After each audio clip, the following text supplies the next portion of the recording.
Jalen, I'll start with you. With Giannis, what are your concerns about him, and what do you think he has to do better this time around in the postseason? I think he has to do what you just saw there. Either knock down his open three-point shot or drive to the basket, and when he's cut off, spin and do an alternate move to either finish at the basket or be a willing distributor. And George, I have to tell you, welcome to hang out with us tonight. I'm the only person on this show that actually predicts the team with the best record in the NBA is going to actually win their conference. It's not true. So these two gentlemen that bullied me at the beginning of the show, ask them who's going to win the East. My only worry about Giannis is if they don't win it all, he eventually becomes LeBron leaving or KD leaving. Right. I like this year's Bucks. Jay Williams, who do you like in the East? True, George, don't let Jay Rose talk you in circles. So Paul, the other night on ABC, Paul was talking about Boston, saying he likes the way Boston was playing. I agree with Paul. I didn't say I was picking Boston to come out of the East.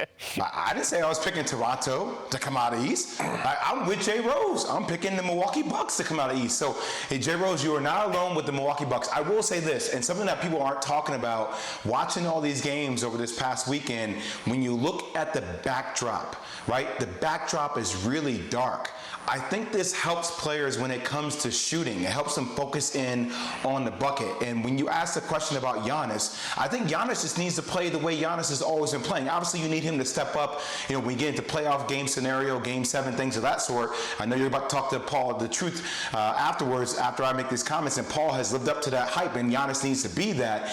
But having guys like Pat Connaughton, having guys like Wesley Matthews who are able to shoot the ball, Brook Lopez who can space out the floor, that's going to be imperative to Giannis's game. Those guys making shots will really depend upon if they can get all the way and win a championship if they're knocking down shots at a high clip. Paul, who can beat the Bucks and how could they do it? It's not that we didn't pick the Bucks, Jalen, and I'm going to tell you this, George. I think there's about 3 teams in the East that can legitimately beat the Bucks.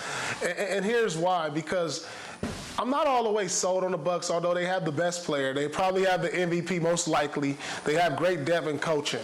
But a lot of it is like when you look at the stars, stars win in this league. And I just think other teams have bigger stars than the Bucks.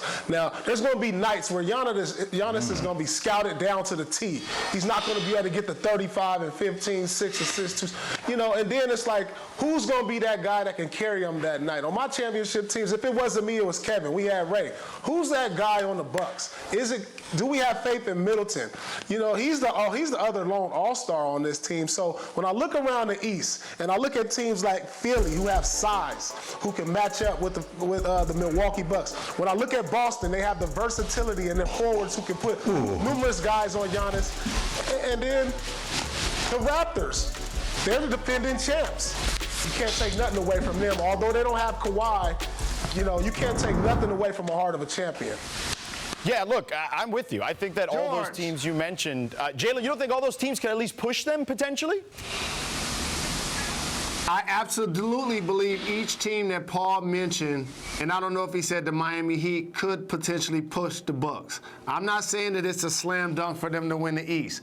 But Paul started by saying, hey, George, we didn't say the Bucks weren't going to win the East. And then the first thing he said was 3 teams can beat the Bucks.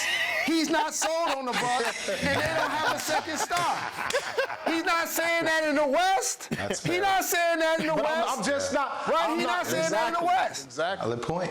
So a Hall of Famer is basically telling us we know that Giannis is a terrific player, but he's also saying that they're going to need more people, and he's not necessarily sold on everybody else. I'm trying to have some faith. That's all I'm saying.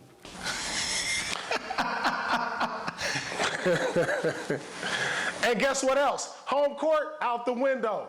That's a big factor. They worked all year long, #1 defense, home record.